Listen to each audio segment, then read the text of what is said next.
for the Vlad TV fan base who is not aware of, you know, your story and everything, could you detail exactly what happened? London and I went to out to Output nightclub to see this DJ that just came to town. His name was Dubfire, and we were only there literally, I don't even think a full hour, and the attack happened.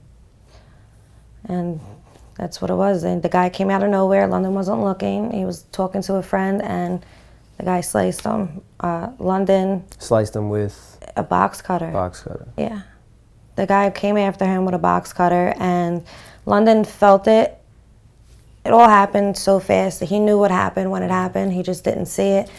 He grabbed the guy and put him down, but as he's taking him down, the guy's still going at him with the with the box cutter. You know, he held the guy down, and it took forever for security to get there. It was, I've never been in a club where a fight, a struggle, or anything lasted as long as the fight with London and this guy. Finally, the guards came, the security guards came, he handed the guy over and said, "Hold him, I'm pressing charges. He sliced me. He cut my face." They let him go. Let him go. They let him go. How'd you feel about that? I was really upset, and I was even more upset when we saw the footage. I didn't like how the guard that let him go was laughing. So that right there bothers me. So it's in my head, I think maybe, you know, they knew each other. You know, but it's okay. And what was the motivation behind? Well, that's going to be all out in court. The lawyers are handling that. You know, it's still an open case. We still have to go to court and get everything and get a next court date, go to trial. However it's going to work, I don't know if the kid's pleading guilty. Right now, what we're waiting for is London's medical reports to come back. Once they come back, then they might up his charge to attempted murder. Because as it stands right now, his charges, he's facing about 8, he could be facing 8 to 15 years, I think, just on them charges, or 8 to 10. But after the medical records come in, they're going to upgrade it to attempted murder. Because if he would have cut him 3 inches down, he would have bled out right there in the nightclub. Right, definitely. Over here, if it was an inch over, he would have lost all feelings permanently for the rest of his life in his 3 fingers. Wow. And God knows what could have happened down here. Right. You know, if he cut him super deep, it could have cut anything. So it's pretty serious. It was pretty serious, incident that happened. Yeah. You know, they caught the guy. And London and I are getting a lot of backlash, especially being on the show, about being a rat and a snitch and all this. And at the end of the day, London's not in any illegal activity. He's not doing anything wrong. He had no dealings with this guy, period, end of story. He was a victim of a violent attack. As like any other person in this world, you call the cops. You get them involved. He was almost killed. So it's nothing to play around with.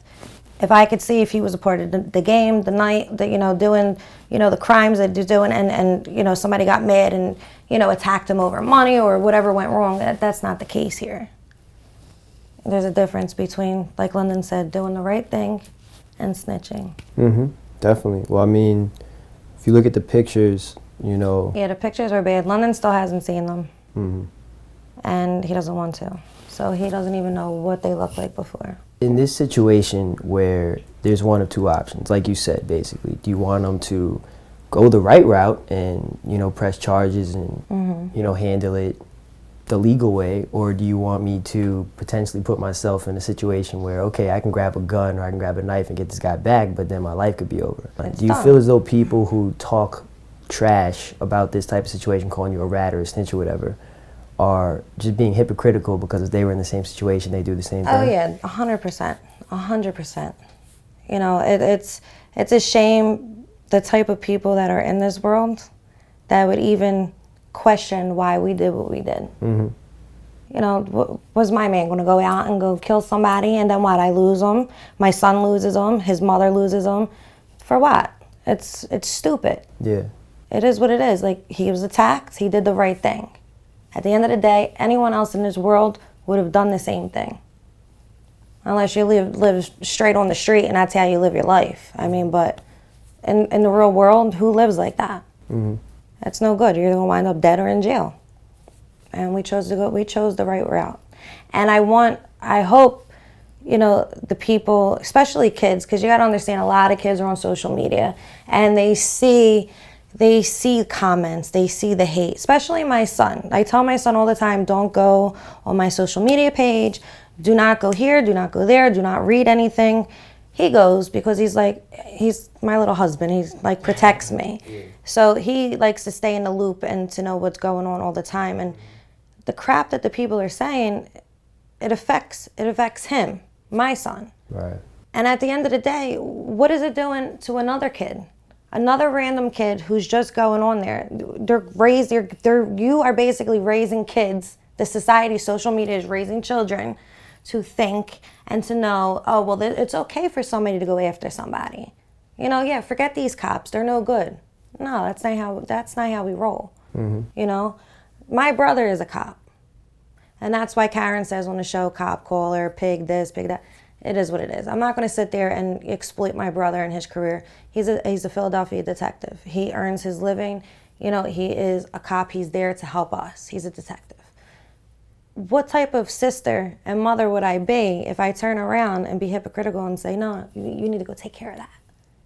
Screw these cops. They ain't no good. Mm-hmm. And, there's a small percentage probably of crooked cops, but then the rest of them, they're good.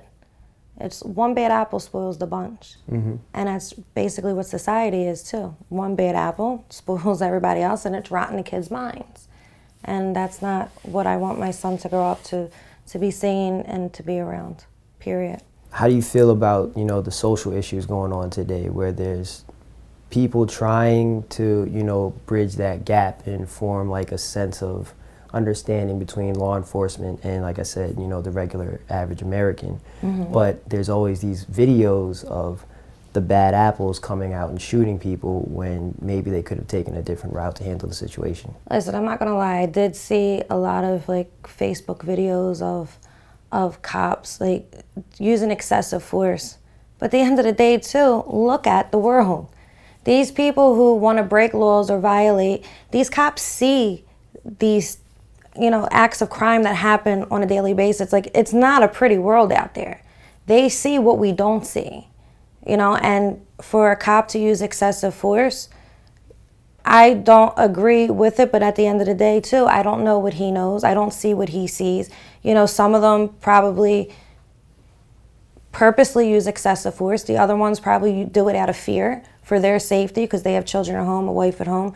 You don't know what somebody's going to do. I don't trust anybody. I got rid of a lot of my friends. I don't hang with the same people anymore. It's just, especially now being on TV, you get a lot of threats. And that's just me. And I'm not a cop. And these cops are faced with this every day. I'm not defending, the brutality that does occur. But I really do feel that cops should be retrained. I think that the day and age, it changed so much. And they're still being trained the same way as they were trained years ago. And so I think some of them are just not purposely, but feeling though they have to be use excessive force to get their point across, to demand respect. And I think the world should respect these officers. They do put their lives on the line for us, walking out the door every day. You have people that just walk by who just hate cops and just want to kill a cop just for the fun of it. Right. And I really feel like the cops really need to be retrained. They need to listen to the people that you are arresting, because some people aren't bad. Some people do screwed up things, and they could just be an average, normal person that did something wrong. Mm-hmm. And then you're going to use excessive force on them because they don't understand the protocol, the procedure, and they're questioning it. Cops take that probably as a disrespect, and, oh, you're resisting. So I really feel, and especially with that poor guy that couldn't breathe, that killed Eric me. Garner, yeah, that killed me. Yeah. I watched that whole video and I get goosebumps now even thinking about it. That was disturbing. Mm-hmm. It was really disturbing. Mm-hmm. They really need to, retrain these officers, especially in the streets. Retrain, would you say retrain with firearms or retrain with just their general approach to the situations? I would say both, because I've noticed a lot of cops are quick to pull out their tasers or their guns. It depends on the situation. You don't know how it's going to be. The cops have to. The cops are the law. You have to respect the law. At the end of the day, you have to respect the law. And I feel as though the cops should take precautions as they should, but also be retrained in their approach into, not judging somebody because of their skin color. Because you have a lot of white crazy people out there too that don't care and don't just want to shoot up everybody. Yeah. So that's what, at the end of the day, it's just training. I think they all need to be retrained. You said for a second that you get a lot of threats. I'm taking it that might consist of death threats? Oh yeah, I get death threats. Because a lot of people think that what happened to London was because of me. You asked earlier about the reality of the show. The show, nothing scripted with the show. Is it fake? No, it's not fake. There are real issues that go on. Right. It's like having a problem, but that's all you're focusing on is that one problem. You're not seeing the love, you're not seeing, me and my son, you're not seeing anything else in a normal, everyday life of an average person. You see that one issue, and that issue is transpiring amongst 5 other women. They magnify it. So I get a lot of blowback from that. Oh, you're this, you're that, blah, blah, blah, look at you. All you do is flip out and fight. I'm really laid back. It takes a lot for me to flip out. It really does. So people just think because of what they see, I caused this with London. It was my fault. And you know what? That really hurt, because that's my man and I love him to death, and I don't want to see anything, I don't want that to happen to him or anybody else. Why would I put my man in jeopardy and myself? A show's a show. I'm a character on a reality show. I'm doing my job, Our issues, I'm facing the issue at hand, that they're magnifying it to show the world, and I'm dealing with the issue. How the outcome is, I can't control that. But I have been attacked more than once, but I still get the blowback. So I have people say, oh, your face should have been sliced, it should have been you, it's your mouth, it's this. And, it's messed up. Yeah.